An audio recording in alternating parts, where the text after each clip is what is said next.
Hey everybody, welcome. We are at Kennesaw Mountain. You may have seen from some of our other videos, we've already brought the armies to this vicinity. We've already talked at the battle of the fighting at the Battle of Culp's Farm, and here we're going to do something a little bit different. Some of you already might have seen this sort of new approach we're testing out. We'd love to know what you think of this sort of GoPro camera walk around approach that we're doing right now, and we are going to follow in the footsteps of the soldiers making the attack on Cheatham's Hill here at Kennesaw Mountain. Kris White's going to tell us about all that soon. I'll just add that, you know, basically while we're not attacking the largest part of Kennesaw Mountain, we are going to walk up and approach some of the lower slopes of Kennesaw Mountain as seen here in this wartime view. So Kris White. Yeah, thanks, Gary. So what we're going to do, hi GoPro number 2, what we're going to do is actually head up into Kennesaw Mountain. Now, a lot of people, whenever they look around here, you're actually not going to see much of the mountain in these dips and valleys at times. We were down at Culp's Farm yesterday, and if you've watched that video, we asked, you know, where's the mountain? And it's actually about 7 miles from where we were standing. So what we're going to do is actually kind of follow in the footsteps of the Union 14th Corps. That's part of the Army of the Cumberland, commanded by George Henry Thomas. And then the 14th Corps itself is actually commanded by a guy named John Palmer, future governor of the state of Illinois. So as we go across these fields, we're going to follow in the footsteps of some of the Union soldiers, including one of the many fighting McCooks. This will be Dan McCook, who was a former law partner of William Tecumseh Sherman. McCook himself will be mortally wounded here at the Battle of Kennesaw Mountain. But to orient you very quickly, behind me is essentially east. You're looking in the direction of east. There are roughly 3 roads that run out into the battlefield itself. We'll be heading towards the Dallas Road, and that'll lead us in towards the center of the Confederate lines. We're just outside of Marietta, Georgia, and this Kennesaw Mountain, which sits actually behind me by not too far, and we'll get up onto it here, actually to a place called Cheatham's Hill, is actually going to be where the Confederate position is. Now, in a large arc from right down to the left, we will have William Wing Loring's Corps. Loring is taken over for Leonidas Polk's Corps. Polk was killed at Pine Mountain. If you've seen that video, you learn more about Polk's death there. William Wing Loring, known as Old Blizzards. Interesting fellow, kind of a curmudgeon, but really, really interesting. He is going to be a temporary corps commander here during the campaign. Then we will go into the corps. We're going to be hitting the area of William J. Hardee's Corps. William J. Hardee, West Point class of 1838, wrote the tactics manual for the Army, and then we will have John Bell Hood off to our left down in the Culp's Farm area. So that's the Confederate layout. We'll talk more about them as we get up into that sector. Again, facing off against Loring and up to my right, kind of wrapping around Kennesaw Mountain, will be the Army of the Tennessee. That is James Birdsey McPherson's Army of the Tennessee. Then running down to the Army of the Cumberland under George Henry Thomas, and then to the south we'll have John Schofield's essentially 23rd Corps, which is the Army of the Ohio, and that is going to stretch the Union lines down through here. So what we're going to be doing is following in the footsteps of a few brigades, a few divisions. Gary's actually going to point out on my camera here just some of what we're going to. We're going towards Cheatham Hill. Kennesaw Mountain is actually a number of hills. So behind us, or behind me, will be Cheatham Hill that we're heading towards. Towards the northeast will be a hill called Pigeon Hill. And then north of that will be Little Kennesaw, and then Big Kennesaw, which we did a short video off the top of Big Kennesaw itself. So what we're doing is looking towards Atlanta. Atlanta is about 27 miles or so as the crow flies from where we're standing. And we are getting closer and closer with the Army group of William T. Sherman. So let's head out into the field. Yeah, let's make sure. Who's this guy, Kris? This is Kyle Carlson. We got the L. We got the L. Yeah, because poor Carson, as he's been called during this campaign, is a ranger here at Kennesaw Mountain National Battlefield. Kyle, anything to add? Yeah, actually. So, I mean, great overview to start off with. So basically, as I said in an earlier video at the Culp Farm, I like chronological order. So June 24th, Sherman finally decides he's going to attack the center of the Confederate line. He's going to feign both flanks. He's going to change things up from normal. Keep in mind also, weather is horrible here. The armies are bogged down for almost 2 weeks. Just rain everywhere, can't move any wagons, can't move the soldiers very well. So June 24th, Special Field Orders number 28 is going to get introduced. And that is really going to set up the plan for June 27th, where McPherson is going to attack the left flank of the Army, as well as a portion along the Burnt Hickory Road. John Schofield's going to attack along the Powder Springs Road, and Thomas is given more of the choice of where to actually launch the assault. He's going to do some personal reconnaissance himself, believe an Army commander going as close to the Confederate line as he can, and he's going to essentially decide to attack this place, which is now known as Cheatham's Hill. Basically, one of the main reasons it's a salient, so it sticks out like a sore thumb. I'm going to call out that pimple comment that Kris White keeps talking about. It's nasty but effective. Nasty but effective. And I won't lie, that is true. And also the fact that it's just closer to the Confederate line than any other point for the Union line. None of these Army commanders really want to launch this assault, but I mean, their superior, William Sherman, is telling them what to do, so they're gonna be a good soldier and abide by that. Now, we are just really covering one part of the assault. It happens to be the most costly part of the assault for the Union. Sorry to spoil the end here. There are attacks over closer to Little and Big Kennesaw, really just a couple of hundred. That's not meaningless, but a couple of hundred Union casualties over there. Schofield's attack will produce, on both sides, perhaps, I don't know, 800 for the Union and 200 for the Confederates, to no avail here. And this is where the bulk of the casualties are going to be suffered, and we're walking on the very ground here. Let's take a look.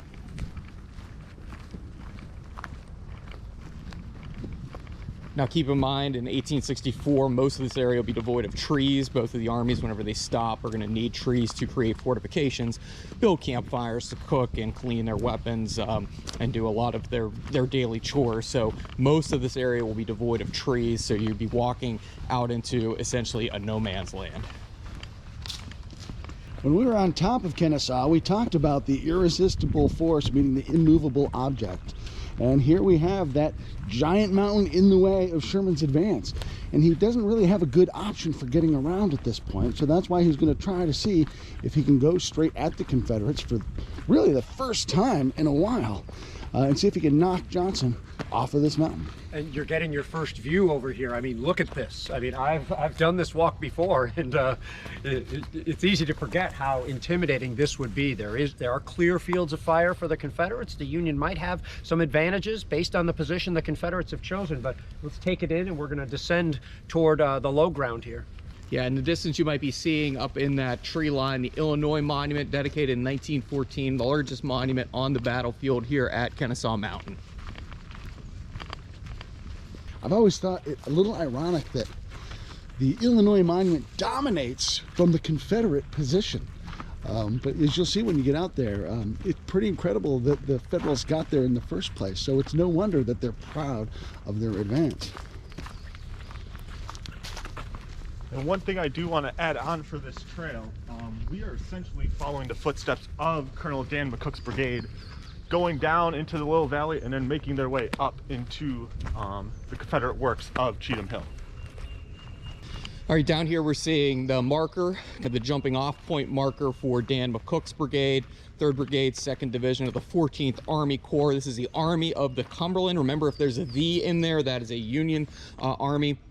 Now, Dan McCook is actually a former law partner of William T. Sherman, and prior to the battle, there's actually a newspaper correspondent from Cincinnati down here in and amongst the troops of the 14th Corps, specifically the Army of the Cumberland, and he is going to give us a vivid description of the men getting ready to go into battle, tightening their shoelaces, tearing up letters that they didn't want to be captured by the enemy, which is, as a historian, very heartbreaking in and of itself.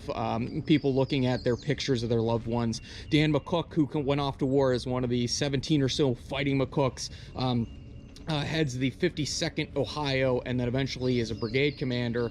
This will be McCook's final battle here with the Army of the Cumberland. And one of the bigger points just before the climax of the actual assault with Dan McCook is, before he takes his men, he's going to do a little rally for his men and say a little verse from the poem of Horatius. And I have it right here. Then outspoke brave Horatius, the captain of the gate, to every man upon this earth death cometh sooner or late. And how can men died better than facing fearful odds for the ashes of his fathers and the temples of his gods. And after that, he would give the order to advance, and they would go and attack Cheatham Hill. One of his men will say that it's blasphemous that he did that, but it was effective in getting them ready for the assault.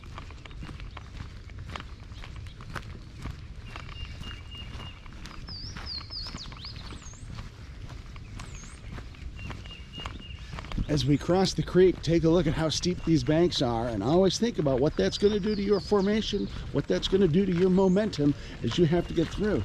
And it's crazy as we get closer and closer, you can see just how deep that ravine is, just how steep those banks are. And there's no nice convenient footbridge. Let's pause maybe for a second up here to see what we're looking at. We're reassessing. This is the starting point, right? I mean, you've got additional troops coming in behind, and you've got McCook's guys right here. You're going to have Mitchell and Jones and Ireland and Candy on his right. You've got, you know, Harker on his left. I think Kimball's helping him over there. There's another brigade I'm forgetting about. Wagner. Yeah, Wagner's brigade in between him as well. So this is a massive Union movement here. That might have provided you some sort of safety. There's artillery raining down by now. The Confederates know the Union is coming, and you can no longer see your starting point way back where we started our walk. So suddenly you're on your own out here, but you have a good sized Union force. That might have given the men some comfort at this point. Federals open with a 15-minute artillery bombardment, a pre-bombardment, and then unleash their infantry coming across the fields. Off to our left is the best general in the Union Army. That's Nathaniel Kimball. Why is he the best general in the Union Army that you've never heard of? He beat Robert E. Lee and Stonewall Jackson. You try to top that. Then we have, coming up through here, we have Dan McCook. We'll have Charles Harker. He's a West Point graduate of the class of 1858, New Jersey native. He was offered to be the chief of staff for Oliver Otis Howard's 4th Corps. Harker said, "I'd rather go out and fight than be your chief of staff," which I can't blame him. And then he is going to lead the 65th Ohio, and then eventually get his general star and a brigade. Oliver Otis Howard, and the understatement of a lifetime, is going to describe the Kennesaw Mountain defenses as more formidable than the defenses he had on Cemetery Hill at Gettysburg. And if you ever saw those defenses there, they were a little bit more half-hearted than what the Confederates will put into the work here at Kennesaw Mountain. It always impresses me coming out here just how steep this hill is until you begin to ascend it. And it is incredible to think that these Federals are charging uphill in this open area against a plateau, and they can't really see what they're going against because the Confederate position is behind the military crest. Sam Watkins writes about how the top of the hill here has been raised by Federal artillery for the past few days, and every time the Confederates rebuild their works or rebuild their fortifications, the artillery comes in and raises them again. So it's sort of like a no man's land that the Federals are looking at as they make this approach, not quite sure what they're heading into. Yeah, I think we can hear that the troops here are tired. This is not an easy climb right here. I want to turn over to Kris here to ask you really, I mean, something Kris Mackowsi just said, that you can't really see the Confederates. That's an advantage for the Union soldiers, right? Yeah, if you can't see the Confederates in some ways, that's a good thing, because if they can't see you, they can't shoot you.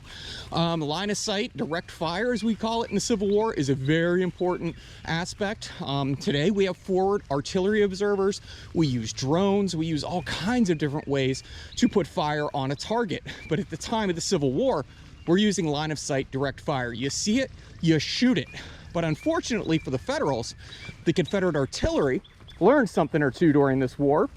And whenever the Union opens their 15-minute artillery barrage, the Confederates do not respond in kind. They lure in the Federals so that their artillery positions could not be picked off by more than 200 emplacements of cannon along the Union line. So, you know, Confederates are being a little sneaky up here, being a little prudent, but you can see here the Illinois monument coming up. No horses, but there we go. That's a better shot for you. There's the Illinois monument for you. And Garry, you're from Illinois. I am indeed, so I'm psyched to be doing this. I've been here multiple times, but I've only done this hike once or twice before, so I'm enjoying it. I wanted to ask Ranger Carlson if, you know, I think at about this point, if my yardage is about right, the Union's going to hit some obstructions. What is this stuff?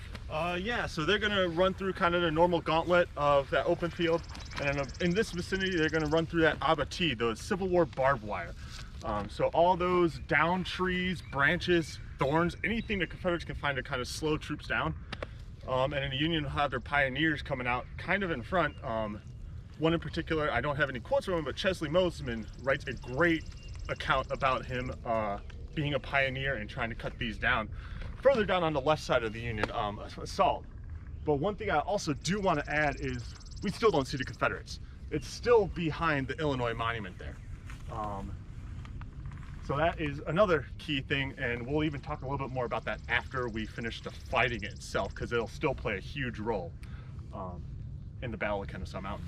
One thing, if I'm correct too, so we are kind of lucky we're able to hack through the abattis, you know, sort of before we're being shot at. Imagine where your pioneers are trying to hack through it, you're providing cover fire and whatnot. But Cheatham has some cannons on the left of his line up here. We haven't really said who we're facing up here yet. Kris did it in a general fashion. We're doing that on purpose. But as we get closer, we'll talk a little bit about that. So by now, I think the Union is starting to suffer from some of this artillery fire while they're hacking through the abattis, but at least they're blessed in not having to deal with the small arms fire. One thing I want to point out as we've stopped here for just a moment, Sam Watkins in his famous account talks about the sound of the woodpecker off in the distance, and we're listening to one as we're standing here. So we're getting one of those really neat resonances that puts us in touch with history in a pretty unique way. And just to point out what a pioneer is, for those who don't know, you can check out our video from our last video swing, where we were out in Stones River learning more about the pioneers. Essentially think of not as well-trained engineers. These are guys who are going to go out, they're going to chop down trees, clear roads for you, help to lay out fortifications, do a lot of the work that people don't know about. There's an entire manual for pioneers, so you can learn more about that whenever we were out at Stones River on our last video swing. You know, I think it's really interesting that it also wasn't just Sam Watkins who said that the Union soldiers were upon the Confederate infantry before they knew it. And I think it's great that that's that rare occasion when you have multiple accounts confirming the same thing. Another thing Sam Watkins talked about was where to get these coats. If you'd like to go to battlefields.org/shop, you can, you know, outfit yourself like we do in the field. Be battlefield ready at battlefields.org/shop. Do we sell any of the Garry Adelman replica hats on our website? No, I get this question a lot, and I'd be happy to sign a hat and send it to you for a ridiculous donation, but no, these are from Dirty Billy's hats in Gettysburg. Thank you, Kris. Here we are seeing the Illinois Monument, the largest monument on the battlefield here at Kennesaw Mountain. Pretty impressive structure that we see here, and there's some interesting stories to go along with it, and I'll let Garry tell a little bit more about that, because there's something down in front that most people don't know about. Well, I wonder if you guys would let us wait on that. I think let's get into the Confederate line, talk about it, and then return to this stuff, because I think a lot of what they're doing is happening a little bit after the fighting. Is that right? That is correct, and as I've said before, I like chronological orders. Well, Here good. we go. I'm always glad to make Ranger Carlson happy here. So here we are. Oh my God, here comes the Illinois troops. Here comes Harker's men on our left, and this is, what is it called? What is this place called? This is called the Dead Angle, part of Cheatham Hill. Again, a salient. Think of Spotsylvania. The only difference here is there's artillery in this position. Helps defend a little bit better. I think they learned from those mistakes.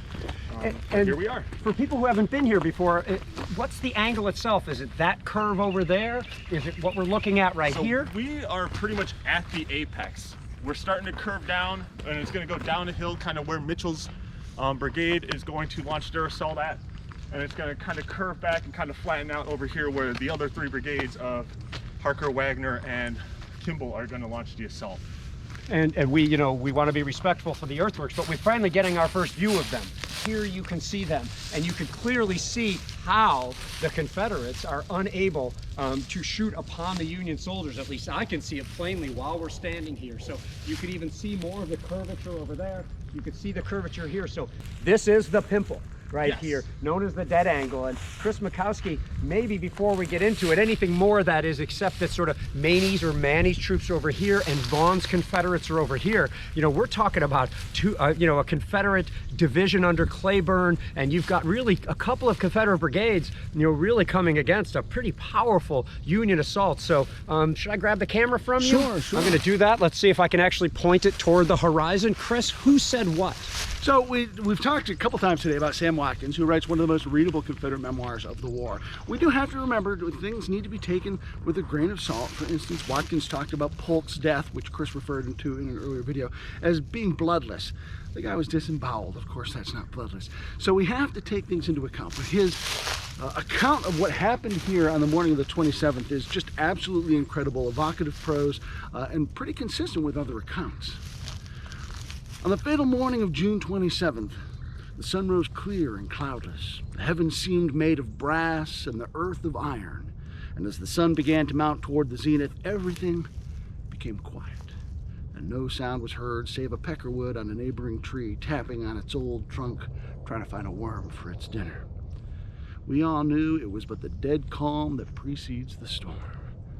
On the distant hills, we could plainly see officers dashing about hither and thither, and the stars and stripes moving to and fro, and we knew the Federals were making preparations for the mighty contest. We could hear but the rumbling sound of heavy guns, and the distant tread of a marching army as a faint roar of the coming storm, which was soon to break the ominous silence with the sound of conflict such as was scarcely ever heard before on this earth. It seemed that the Archangel of Death stood and looked on with outstretched wings while all the earth was silent. When all at once 100 guns from the Federal line opened upon us, and for more than an hour they poured their solid and chain shot, grape and shrapnel right upon the salient point, defended by our regiment alone. When all of a sudden our pickets jumped into our works and reported the Yankees advancing. And almost at the same time a solid line of blue coats came up the hill. I discharged my gun and happened to look up, and there was the beautiful flag of the Stars and Stripes flaunted right in my face. And I heard John Branch of the Rock City Guards, commanded by Captain W.D. Kelly, who were next in Company H, say, "Look at that Yankee flag! Shoot that fella! Snatch that flag out of his hand!" My pen is unable to describe the scene of carnage and death that ensued the next 2 hours. Column after column of Federal soldiers were crowded upon that line, and by referring to the history of the war, you'll find that they were massed in column 40 columns deep. In fact, the whole force of the Yankee Army was hurled against this point, but no sooner would a regiment mount our works than they were shot down or surrendered, and soon we had every gopher hole full of Yankee prisoners. Yet still, the Yankees came. It seemed impossible to check the onslaught, but every man was true to his trust and seemed to think that at that moment the whole responsibility of the Confederate government was rested upon his shoulders. Talk about other battles, victories, shouts, cheers, and triumphs, but in comparison with this day's fight, all others dwarf in insignificance. The sun beaming down on our uncovered heads, the thermometer being 110 degrees in the shade, and a solid line of blazing fire right from the muzzle of the Yankee guns being poured right into our very faces, singed our hairs and clothes. The hot blood of our dead and wounded spurting on us, the blinding smoke and stifling atmosphere filling our eyes and mouths, and the awful concussion causing the blood to gush out of our noses and ears, and above all, the roar of battle made it a perfect pandemonium.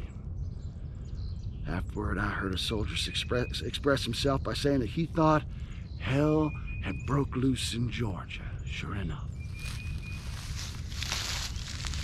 That is an awesome telling of what happens here, and I do want to point out it's perfect because the 1st and 27th Tennessee Consolidated, which Private Sam Watkins was a part of, was right where we are standing here at the apex. So you can kind of get a great idea what he would have seen at this point.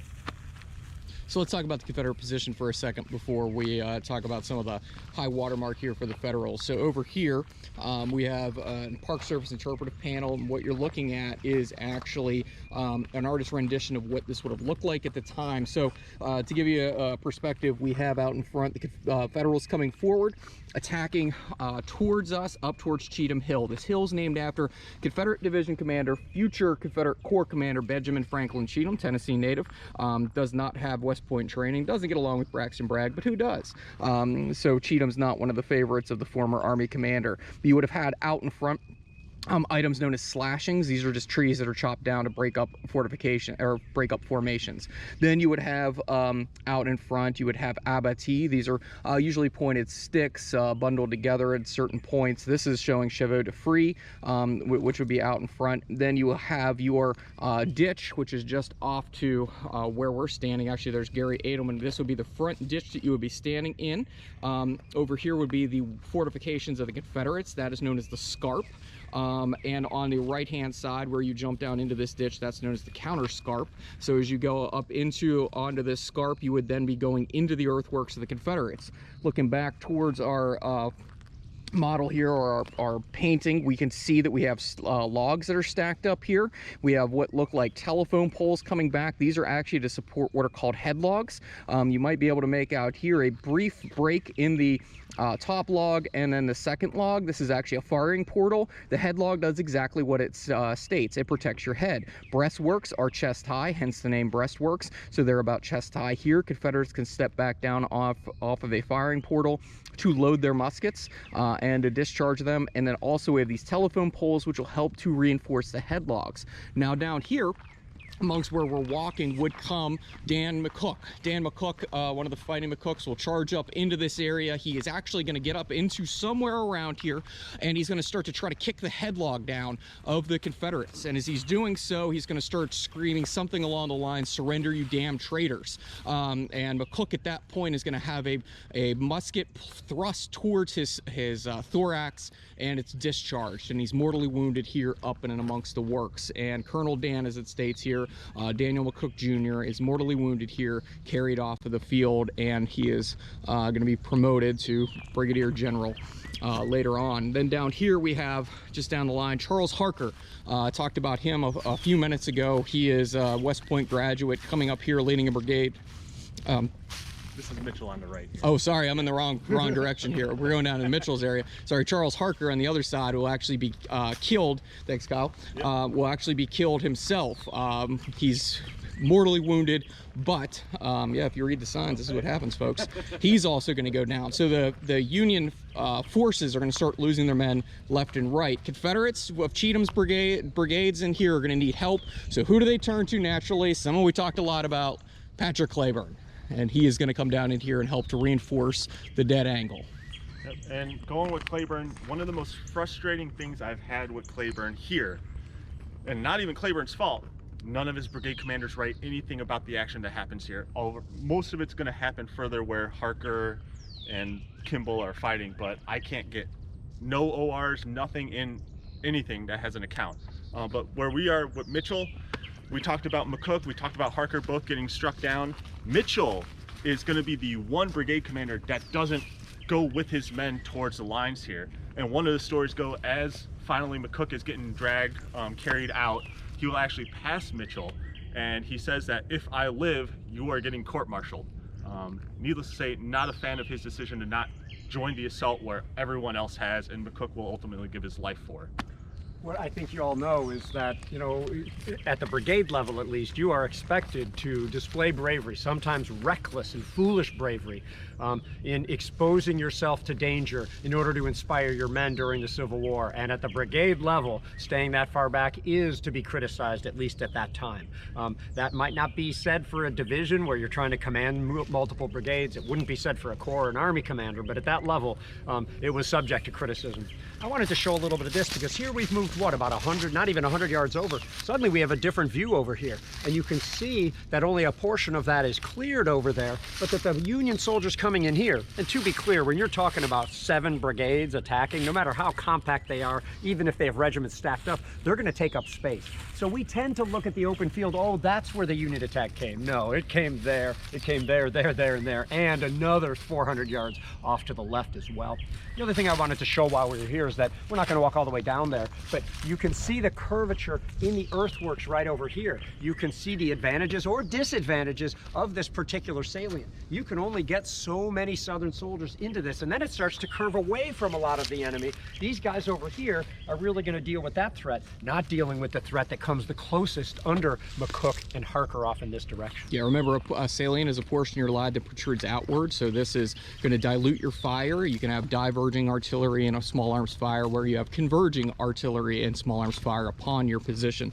And the one thing I want to point out that Garry is also pointing out is just how this topography below us, it doesn't always show up on camera very well, how it just drops off here on the Confederate left is George Maney's brigade up through here, and how it drops off to the left. And talking about the division commanders just for a second, because I know some of you real nerds, as we like to call us, and that's a compliment, love to know more about them. These would have been John Newton's guys, West Point graduate of the class of 1840, former 6th Corps division commander. Famous action at the Battle of 2nd Fredericksburg. That's probably what he is best known for, and former 1st Corps commander in the Army of the Potomac. We'll have David Stanley. He's future 4th Corps commander. He'll take over after General Oliver Otis Howard is bumped up to Army Command. Then we'll have out here Jefferson Columbus Davis, one of the few murderers in the Union Army amongst Dan Sickles and Jefferson C. Davis. And then of course we have Absalom Baird from my hometown and West Point graduate of the class of 1849, and he will be awarded the Medal of Honor for his actions in Jonesboro later in this campaign. Good. I just thought before, because it looks like we're about to go between the lines. Indeed, we are sort of between the lines right now. I wanted to make sure we show this unbelievable photo here, Kris. This is what the Union Army is having to deal with, and I should have broken this out while Kris was talking about the head logs. These revetted logs here, I mean, you're not going to have Union small arms and barely even artillery really damage these works here. I'm not sure if we know exactly where this photo was taken, but this is indicative of the types of works that were really dotting Virginia and Georgia at this time in 1864 during the Civil War. This turns one soldier into 4, 5, 6 soldiers. So protected could you be while you're both loading and firing. So, and conveniently they have a door on their earthworks, so that's where every Union soldier was coming for, right? Yes, exactly. Then they were going to swing like a door when they did it there. So before we move over toward the Illinois Monument, I think, is there anything else we want to tie up here? I mean, the Union literally bodies are stacking up. They're on top of one another, and some of them actually get trapped out here, Kyle. The only thing I think we could add on is more of the Union assault on the left, where Harker and Kimball and Wagner are fighting, is one of the more humane stories of the Civil War. We have the 1st and whatever consolidated Arkansas under William Martin. We'll see that there's a blaze set in front because of the cannons. The artillery was depressed so low, it started a blaze. So he is gonna yell to his men, raise a white flag, and yell to his men to stop firing, and tell the Union soldiers to get their men out of the fire and put out the fire themselves in a kind of a teamwork option to save these soldiers from burning alive. And it's so strange with the Civil War. You have that, and then literally minutes later they continue the fight and start fighting or shooting at each other once again. And if I can, you know, I've even read an account or two where maybe it was a humane act, and maybe this Confederate commander was trying to preserve the abattis. He might have been more concerned about the abattis itself than of his enemy over there. So these are things we still debate to this day, Kris. And I'm just amazed, and I'm standing just right outside the Confederate works, looking in the direction of the Federal assault. We've talked a lot about the topography today, but it's incredible to stand here and see what you can't see. The Federals are able to get so close because you just can't see over that front lip. And it's one of those things you can't really appreciate till you stand in this spot and take in the ground. Again, it goes back to all the theme we always keep hitting about battlefields are just necessary to protect because of what they allow you to understand.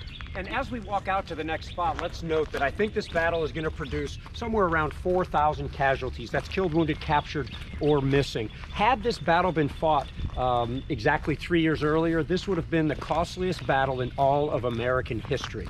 And most of those casualties are going to be suffered on this side of the line. So it's important to keep that in mind. The Civil War changed the scale of war, where all of a sudden, what were the bloodiest battles in all of American history barely received mention, both by the papers at the time and sometimes indeed by historians trying to interpret the 10,000 engagements of the Civil War.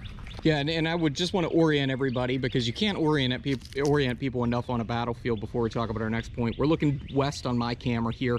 We're looking back towards the Union lines, out towards where they would have attacked from. We're looking at Dan McCook's brigade coming across those fields. Now, we're up on top of Cheatham Hill. We're looking south now. Kolb's Farm would be down in that direction. That'd be Schofield's Army of the Ohio. And then, of course, we'd be looking down towards Joe Hooker's 20th Army Corps up in this area, Benjamin Franklin Cheatham's division, we're now looking east or so towards Marietta, towards Atlanta. Marietta is just a few miles from where we are, but this would be Benjamin Franklin Cheatham and his division of the Hardee's Corps of the Army of Tennessee. Looking in this direction, we're looking towards the Dallas Road. No, not Dallas, Texas, but Dallas, Georgia. Up in that direction is where Patrick Claiborne's men would be coming from. That's roughly northeast of where we're standing, and that would be the direction of Big Little Kennesaw Mountain as well as Pigeon Hill.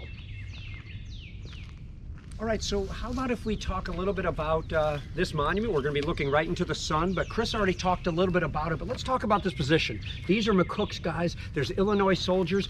The Union soldiers, you know, eventually make their escape, some of them being, you know, killed on the way, killed and wounded, but others don't leave, right, Kyle? Yeah, so pretty much the way with the configuration of the slope, Confederates misjudging where the military crest is because they're building this at night, another Spotsylvania throwback, they decide, one, attacking again is suicide. Two, attacking or retreating back, you're gonna get shot from behind.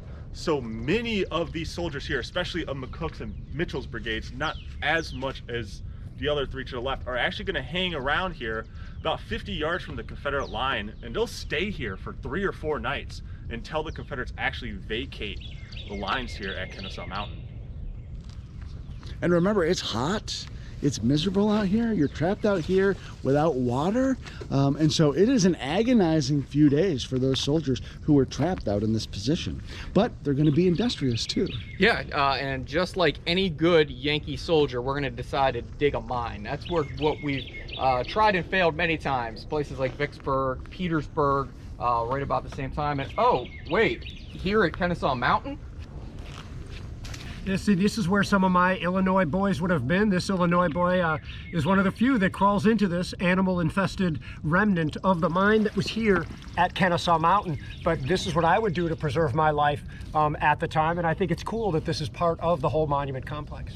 So the idea behind this monument, this is placed in June of 1914. We're on the cusp of World War I, just a few weeks away from the world getting turned upside down, as it were. But this is the Illinois monument, and out in this vicinity, the Illinois troops, the federal troops, decide that what they need to do is dig a mine underneath the Confederate works, and then they're going to do a lot of work out here. And then what they want to do is explode the mine underneath the Confederate position here at Cheatham Hill, here at the dead angle. So that is the idea. But by the time the mine is getting nearing completion, Joe Johnston, the Confederate Army of Tennessee commander, decides that he is going to pull out of here.